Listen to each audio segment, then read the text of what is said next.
சண்டைனா சட்டை கிளியத்தாயா செய்ய, சண்டையில கிளியாத சட்டை எங்க இருக்கு?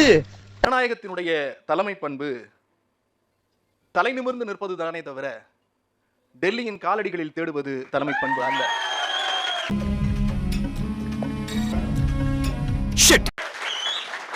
தன் நாற்காலியை தக்க வைத்துக் கொள்வதற்காக அக்பர் அலி ரோட்டில் நித்தம் நித்தம் மாறி மாறி போய் கால்களில் விழுந்து நாற்காலிகளை தக்க வைத்த ஆட்சிக்கு நடுவே தன்மானத்தோடு ஈடியா, ஐடியா, சிபிஐயா எத்தனை ஜகை கொண்டு வந்தாலும் தமிழனின் தன்மானத்தை தலைகுனிய விடமாட்டேன் என்று சொன்ன முத்துவேல் கருணாநிதி ஸ்டாலினின் ஆட்சிதான் தனித்தன்மையோடு நிலைக்கிற ஆட்சியா அல்லது டெல்லிக்கு சலாம் போட்டு முதுகெலும்பை வளைக்கிற அடிமைகளின் ஆட்சியா என்பதற்கான தேர்தல் தான் இந்த 2026க்கான தேர்தல்.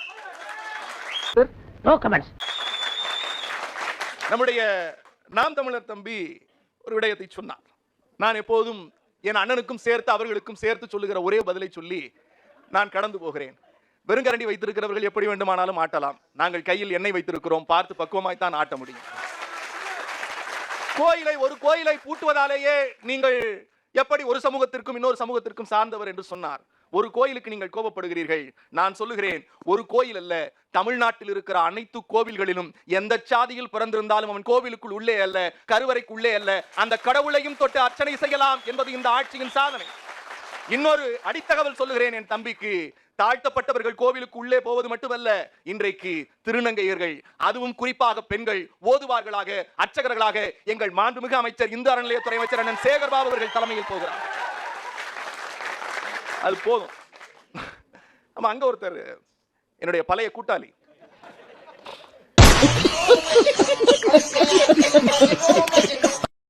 பாஜகவினுடைய அஸ்வத்தாமன். நாங்க 2 பேரும் நீதிமன்றத்தில் ஒன்னா பணியாற்றியவர்கள், ஒரே சட்டக்கல்லூரியில் படிச்சவங்க.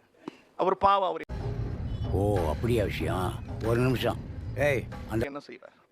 எனக்கு என்ன ஒரு சந்தோஷம்னா, என்னுடைய நண்பரும் அந்த கட்சியில அப்படி நிக்கிறாப்ல அப்படிங்கிற பெருமை வேண்டுமானால் எடுத்துக்கொள்ளலாமே தவிர, அவர்கள் ஏற்றுக்கொண்டிருக்கிற சித்தாந்தத்தால் இந்த மண்ணுக்கு பயன் உண்டா என்றால் இந்த மண்ணில் பிரிவினைவாதத்தை விதைப்பதை தவிர வேறு ஒன்றும் அவர்களால் செய்துவிட முடியாது.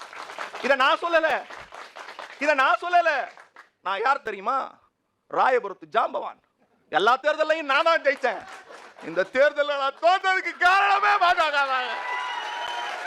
அதை வேற ஞாபகப்படுத்திட்டீங்க. நெஞ்சமெல்லாம் பொண்ணா இருக்கு தம்பி, மறக்க முடியல. சொல்லுங்க. அண்ணா பாக்ஸர் ஜெயக்குமார் அண்ணன். நோ தப்பு, நம்ம அண்ணன். அவரு என்னதான் இருந்தாலும் நம்ம பங்காளி. அவரு பங்காளியை வேற யாருக்காக விட்டு கொடுத்துட கூடாது. சரி, அவர் தான் அப்படின்னா தர்மபுரியில முனுசாமி அண்ணன். என்ன நினைச்சுக்கிட்டு இருக்கீங்க? எங்கடா நான் ஏன் அண்ணன் கோவப்படுறாரு?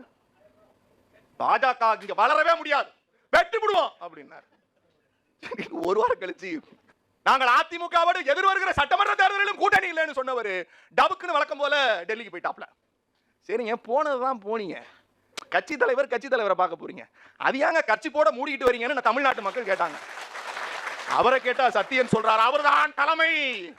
ஏப்பா, அமித்ஷாவை பார்த்துட்டு கட்சிப்பை கட்டிக்கிட்டு வெளியில வந்தவர் தான் தமிழ்நாட்டினுடைய தலைமையா கேட்டார்.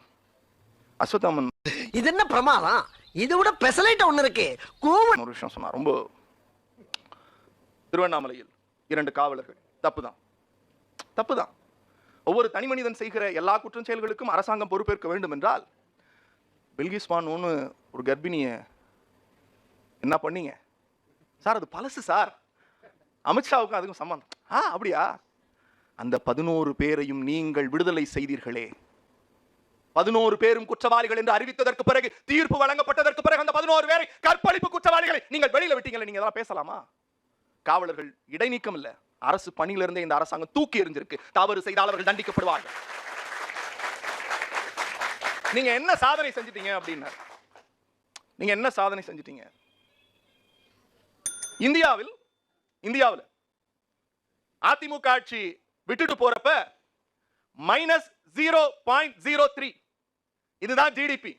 கேட்டா கொரோனா சார் அப்படிம்பாங்க. நாங்க ஆட்சிக்கு வந்தப்பையும் கொரோனா தான் இருந்துச்சு. 0.03 இருந்த ஜிடிபிய 7.63% கொண்டு வந்தது முத்துவேல் கருணாநிதி ஸ்டாலின். நிறைய தொழில் முதலீடுகள் நடத்தினீங்க. இப்ப சொல்ற புள்ளிவிவரம் நான் சொல்லல. அதிமுகவில் மண்குதிரை ஏற நினைக்கிற பாஜக ஒன்றிய சர்க்கார் கொடுத்த புள்ளிவிவரத்தை நான் சொல்றேன். இந்தியாவில் தொழில் முதலீட்டில் முதலிடம். முத்துவேல் கருணாநிதி ஸ்டாலின்.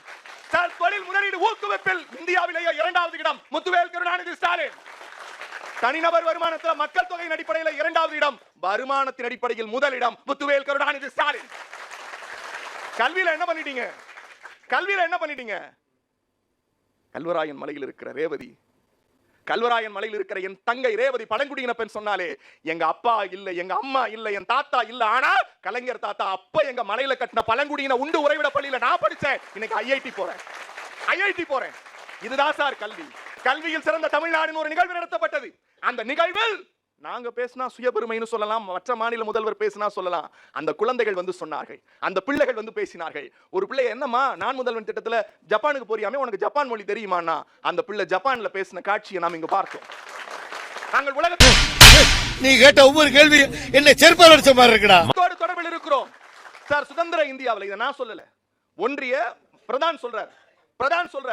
ஒன்றியத்திலேயே இந்திய மாநிலத்திலேயே கிராஸ் என்ரோல்மென்ட் ரேஷியோ எலிமெண்டரியில 99.9% சார். சுதந்திர இந்தியாவில் வேறு எந்த மாநிலமும் பெற முடியாத வளர்ச்சியை தமிழ்நாடு வச்சிருக்கிறது.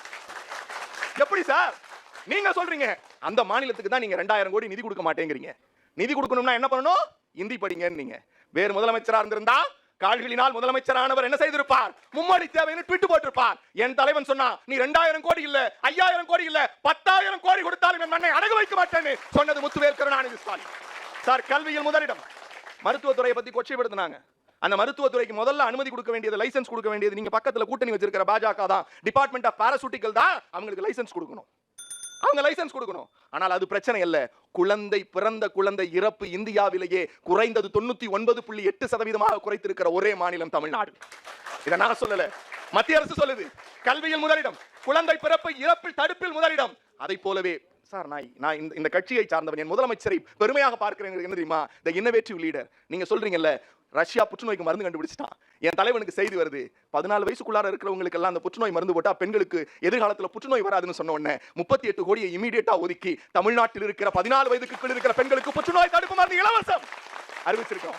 இந்த பட்டியலிட்டுக்கிட்டே போலாம். தனிநபர் வருமானம், கல்வி, முதலீடு, தொழில் வளர்ச்சி.